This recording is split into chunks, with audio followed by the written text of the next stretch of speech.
আমাদের যে খুনি রাষ্ট্রপতি চুপ্পু আছে, সে লন্ডনের সফরে গিয়ে আমাদের পলাতক নেত্রী খুনি হাসিনার সাথে সে যোগাযোগ করেছে। সে যে এখনো খুনি হাসিনার দাসত্ব ভুলতে পারেনি, এটারই একটা জলজন্তর প্রমাণ আমরা দেখতে পারলাম। আমি জানতে চাই, আমাদের যে জনগণের ম্যান্ডেটের সরকার এখন ক্ষমতায় আছে, তারা এই বিষয়ে কি পদক্ষেপ নিবে? সে একটা খুনির দাসত্ব এখনো ছাড়তে পারেনি এবং বাংলাদেশে সে এখনো সে হাসিনা দাসত্ব কায়েম করতে চায়। এই বিষয়ে আমাদের 17 বছর গুম খুনের শিকার হওয়া সরকার কি পদক্ষেপ নিবে? এই সরকারের তো উচিত তাকে শুধু অপসারণ নয়, তাকে হচ্ছে এখন গ্রেফতার করা। কারণ অপসারণ তো হতো তার অপরাধের জন্য, এখন তো সে সরাসরি দেশদ্রোহিতায় নেমে এসেছে।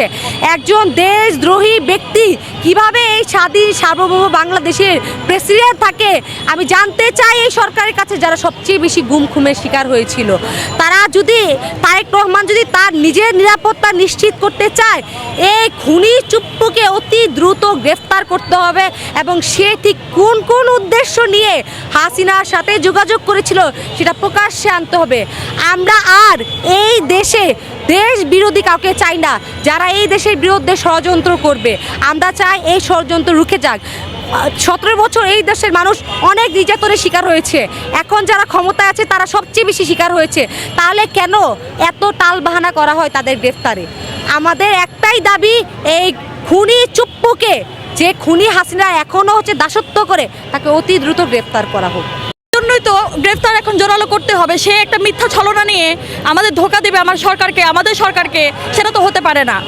ওনার চিকিৎসার জন্য উনি গিয়ে একটা অপব্যবহার করলেন এই সুযোগটাকে, আর হাসিনার সাথে কথা বলে আমাদের দেশের ক্ষতি করে আমাদের সরকারের বিরুদ্ধে কোনো পরিকল্পনা নেয় তার কি নিশ্চয়তা? আমি মনে করি এখন যথার্থ সময় এই উসিল্লাকে শক্তপোক্ত করে আমাদের বিএনপি সরকার তাকে গ্রেফতার করা এবং কঠিন শাস্তি ব্যবস্থা করা। পালন করে চুপ্পুকে গ্রেফতার করে কারাগারে নিক্ষেপ করতে হবে। বাংলাদেশের জনগণের পক্ষে আমার এই জুলাই জনতা ভাই বোনেরা এখানে অবস্থান করবে। আমরা এখন থেকে লাল কার্ড সেই মোদি সরকারকে দেখাচ্ছি, যিনি ভারতের যৌক্তিক আন্দোলনকে অন্য পর্যায়ে নিয়ে যাচ্ছেন, সেটা নিপীড়ন অত্যাচারের দিকে নিয়ে যাচ্ছেন। আর আমরা লাল কার্ড দেখাচ্ছি সেই সরকারকে, মোদি সরকারকে। তাহলে আমি মনে করি ভারতের ছাত্র জনতা জেনজি বর্তমানে তারা বাংলাদেশকে অনুকরণ করছে এবং এটা ভালো প্রভাব দেখছি।